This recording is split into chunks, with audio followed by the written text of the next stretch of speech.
Hello, I'm Brittany Hazelton, and this is ArkLaTex Artistry. Today, we are having an in-depth look at a local Bossier City artist, Steve Zihlavsky. Steve Zihlavsky is a surreal mixed media artist who uses materials that would have already been thrown away at his construction sites for the job for his business.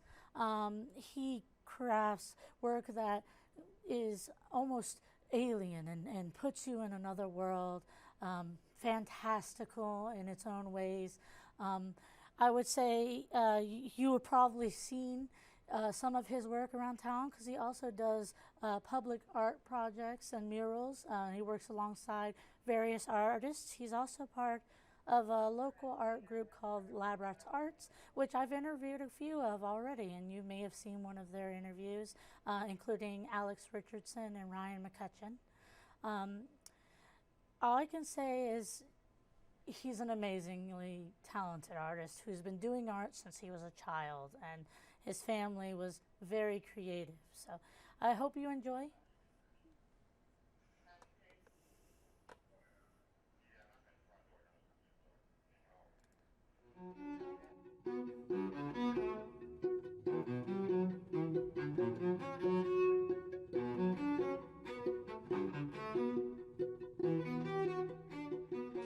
Howdy, I'm Steve Zihlavsky, Stephen with a PH, Zihlavsky Jr.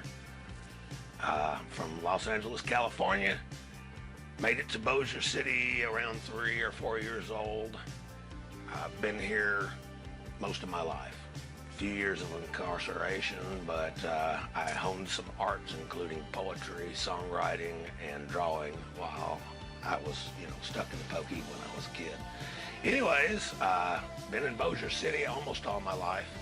Otherwise, I like to make art out of everything. Life is art. How did you get started as an artist? I was born into a family that was riddled with it.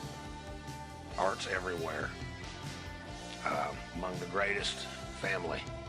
Rearing children. My mama had 5 of us, and I saw what it took to raise children. That's among the finest of arts. Making friends, keeping friends, family, children. So Mama kept us busy. We started with crayons when we were young, watercolors, colored pencils, markers and posters and things like that. But I grew up with bow legs, so I had braces on for a short time, and then they put taps on my shoes. So I learned from Jerry Lewis how to do some tap dancing when I was 3, 4, 5 years old. And they gave me a harmonica at 4. This is where I got my start in music. Blown through about 15 of them over the years. But I learned art in everything. Mama was a gardener. She was a seamstress. She crocheted. We learned how to quilt and do cross-stitching and things like that as kids growing up, macrame. So I got my hands into everything. Dirt in the garden, trimming flowers, trimming weeds, pulling weeds properly, things like that. Gardening is a big art of mine. I love it. And I just started to learn how to find art in everything. She kept us in the kitchen when she was cooking because we were pretty good helpers. And as good helpers, we had to do dishes, but then we got to, lick the beaters when she was mixing stuff for a cake frosting or something on that order. So everything I absorbed as a kid, they were coloring books. Highlights magazine was a big one for us. She kept that in the house when we were really young. So I would see they had the other kids' drawings from around the country, everywhere. People had drawings in there, and there was poetry, and my big brother taught me how to read Cat in the Hat and books like that, and that's where I learned verse and rhyme and started to like poetry, book writing, and then we sang and we danced. My dad had a harmonica, of course, which he gave me one of. He had a big one, the chromatic, and he had an accordion, which he only let me play twice because I wasn't that good at it, but he didn't give me much of a chance. And we used to sing and dance to whatever, banging on the pots and pans. I don't remember the name of that guy right now, but anyways, in the kitchen, we'd be in there helping Mama cook, and if that song came on the radio, she'd start, pull them out, and she'd give us some wooden spoons, and we'd get busy. And those who couldn't play would dance and sing to the song. So I found art in just about every aspect of life growing up. And with those early beginnings, and my mom was a great artist, my dad was a great artist. They could sing, they could dance. We wrote music together, we sang together, we did everything that we could together when we were young anyway. And I just carried that on through my life. What are your influences as an artist? The early ones were my family. Mentioned that a minute ago. We Either drew way. together, we played together. My big brother could color way better than I could. Growing up, just watching other people do what they do in the way of art. Worked with each other as brothers on various projects, building clubhouses and tree houses, learning carpentry to be able to do things like that. We sang together. I guess I was about 9 or 10 years old. Everything that we would say, one person would say, one of our brothers, the other one would start singing about it. And I sang a song one time, and somebody said, you make songs out of everything. So I made up a song. You make songs out of everything. I don't know about you, 'cause you make songs out of everything. I might not trust you. It just comes to you. When you have the feeling, people influence my art. When I'm around people, you get that vibration out of them, that sensation, one way or the other. You might not like them, and then you might have a song about that, or you might want to paint something about this person that you love. It just comes about like that. This was something I did years ago. This was an expression of myself. Inside is the title, but I'm open inside.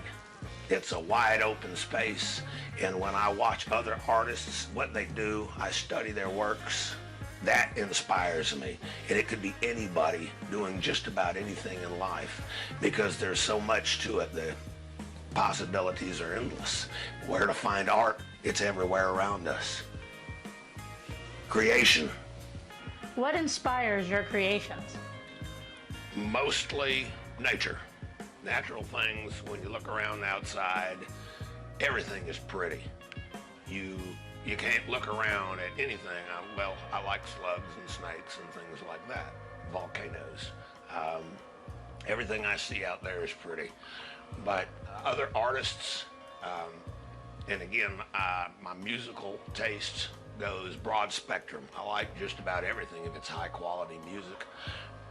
Every musician, every artist, every cook that cooks anything good, that's inspiration to me to go, well, tonight it's going to be shrimp creole. And I like those kind of things in life. Good tunes, good art, seeing what other people have done and come up with. Just to absorb it, take it in, figure out what I want to do with it myself. Do I want to do anything with it myself, or just admire what they do because I can't do it all? Tell me about some of the big projects you've been involved in Shreveport, Bossier. One of the first really big ones was the Tourist Bureau downtown Shreveport. Got to work with Allie Baylor for a while. Me and my team, my wife and my grandson Stephen, did the layout work and started some of the base painting, but we got to meet so many new artists when we started painting on it. It was incredible. It was a wonderful experience to work with so many different people. This is actually where the beginnings of Lab Rat Arts started. John Bicknell, and what's his name? Ryan McCutcheon. Yeah, actually, Ryan did mention that. Yeah, this is where we met, and we just started clicking together over the years. We said we got to work together more regular. We inspire each other. This is what artists tend to do, being around the next guy. I guess Margaritaville would be a really big one with Chris Opp with Artistic Shark. He's hired me to do some really fun stuff. We've worked on Margaritaville both at the opening, where we did all the murals on the exterior with the exception of the big banner. But then 2-3 years ago, we had to go back and refresh the south side because the sun was on it. And the banner, it was just a printed banner, had faded out really bad. So we got to redo those 2 murals, and then they wanted their sign refreshed all the way at the top, hanging out of a bucket. That was a blast. And then we also worked Lab Rats, worked specifically again on, this is after we formed Lab Rats, down at Cyport. We built some 30-foot trees, styrofoam. We painted large portions of murals on the walls. It was an absolute blast for 7 weeks. What mediums and materials do you use in your art? Nearly everything. I always want to know the details, what I'm going to do to either screw it up or make it right. And sometimes when you screw it up like Bob Ross, it's a happy accident. But I use everything. Most of what I use is recycled. Something I saw on the side of the road. I've got pieces of furniture in my house I picked up off of the side of the road or pulled out of a dumpster and made them look great. I've built things out of trash and leftovers from carpentry and paint jobs. I always use my leftover paint if it doesn't freeze up. Doodles, squiggles of wire that were left over from when the electrician came into a house I was working in and he left all his mess on the floor. I unsheathed the wires. It's perfectly good copper. Why recycle it into anything other than art? So put it in there. I make it out of everything. My Lotnamegs, they're leftover blobs of hot mud, quick mud that you use for doing drywall jobs to patch in a hole or something like that. I just decided one day, why does this have to go in the trash? Let's make something out of it. So I invented a new idea. When the idea comes and I'm like, why does this have to go to a landfill? There's no need in it. If you can figure out something you can do with it, and you don't have to sell it, you can make art and give it away all day long if you've got a little bit of time to work with. Explain your process for creating a piece. I have an idea. Usually they're all original, but there are so many other artists that inspire me that I've got to stop sometimes and take account of what I'm doing and what my sole focus is versus what is somebody else doing and how cool is that? Can I make an improvisation on it? So I have an idea, I get started, I don't stop, I get busy until I figured it out. But oftentimes it's going down the road. There's a thought in my head. I've got to pull over on the side of the road and jot something down. Or at night when I'm trying to sleep, I have a concert going in my head. It's all original music, but I don't know how to write music, so I don't get to do any of that. On the other hand, when I've got an idea and I like it a lot, I make sure to make time to make a note of that idea, at least. And I've got thousands of notes and starts of poems and songs and sketches and ideas and doodles and drawings lying everywhere in my house, in my van. I've probably got some in my back pocket right now. When I have a thought, I at least try to make a note of it because there's only so much time. And when you get a great idea, there's an old saying I came up with a long time ago. Sometimes I have a great idea, but now I've completely forgotten it because you don't take note of it. So take notes. If you're an artist, you don't have to do the whole thing right now.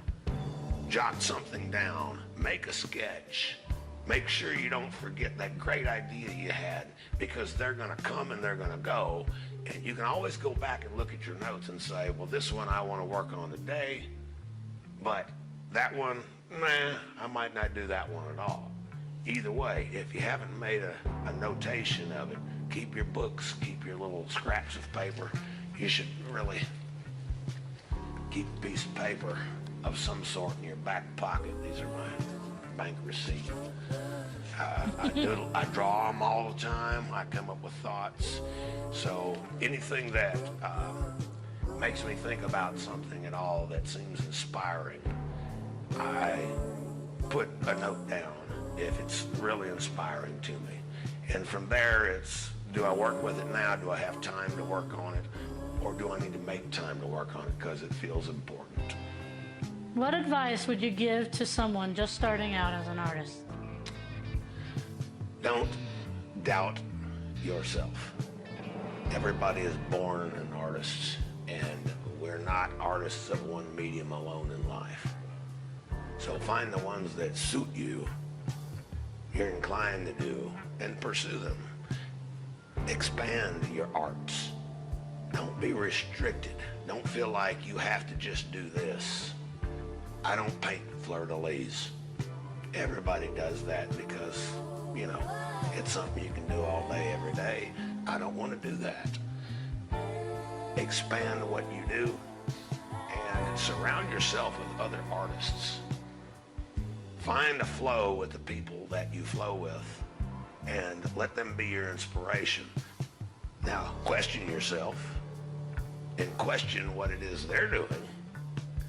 Definitely ask them questions. How do you do that? This is how you can fully evolve whatever it is you're trying to do with yourself. Whatever your arts are. I like to cook, sing, dance, make physical art, sculptures, paintings, whatever. Everything in life. Decorate your home, get out in your garden and talk to other gardeners, talk to other chefs, talk to other musicians, talk to people who paint, sculpt, whatever you like to do. Get in the business of it and hang out with people like that. Those are the ones that are gonna keep you on the track you want to be on. Yeah, you helped me with lab rats, and when I met you, you inspired me to keep going, and professionally too. So keep it going, even if you got to go into slow-mo for a while. You got family issues going on. That again, family and rearing children is among the greatest of arts. Making good friends, making sure you spend time with those people. Children are a great inspiration as well. If you haven't looked at children's art, pick up that Highlights magazine. Look at what they do. It can make a world of difference. We bought those for our grandson when he was young for a while, and it inspired him to go into music, writing, and artistic stuff. So surround yourself with it, and don't think that because someone's different than you or younger than you or doesn't do what you do can't inspire you, because when you look around, I'm looking around right now at the other art in here. Some of this is newer from the last time I was here. You have something else to work with on your palette, and that doesn't matter what kind of art that you're into. You've got a new paintbrush, a new color, a new something to work with. So tell me about lab rat arts and why it's important to you.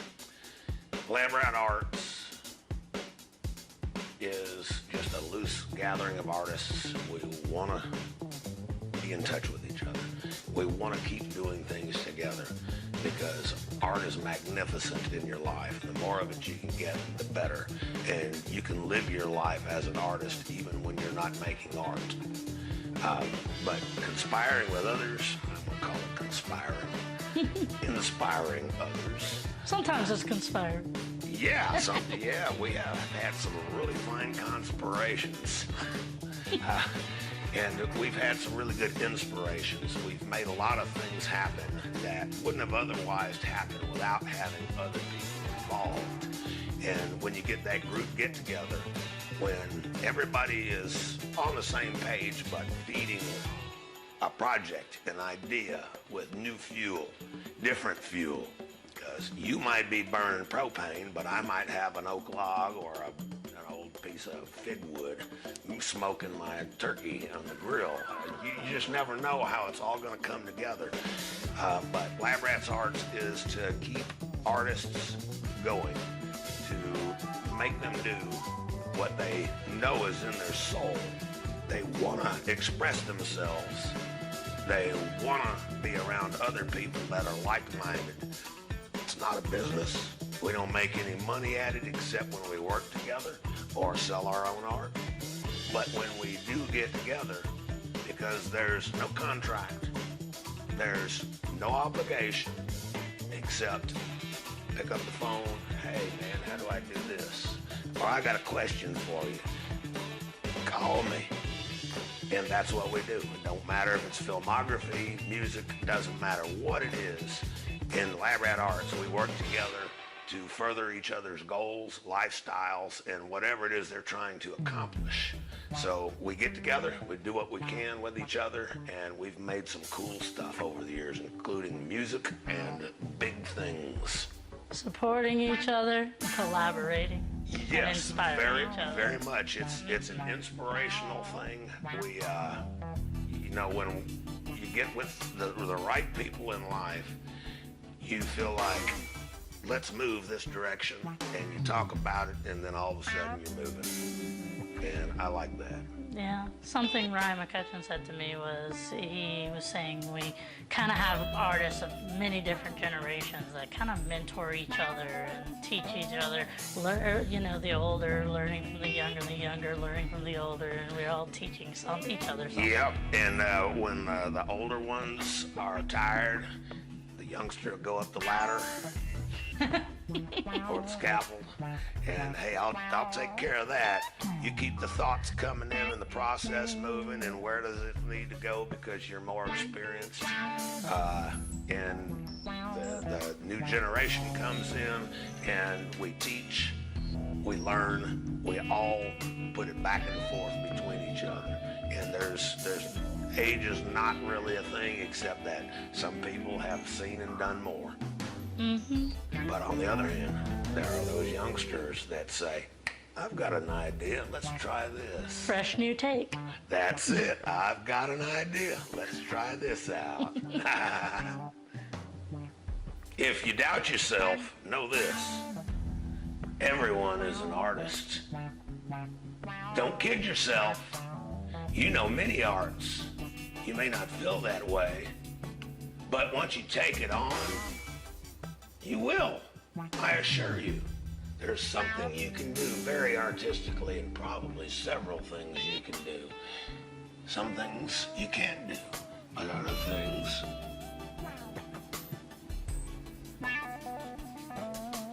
you may be excellent at. Try it. Don't doubt yourself. Just a vision. This is behind you. I like 3D art, reversible art. This is before you. It's an interesting journey in life. What's behind you seems so different than what you're looking forward to in the future. That's coming up. It might have looked this way in life before, but now you have a bright outlook.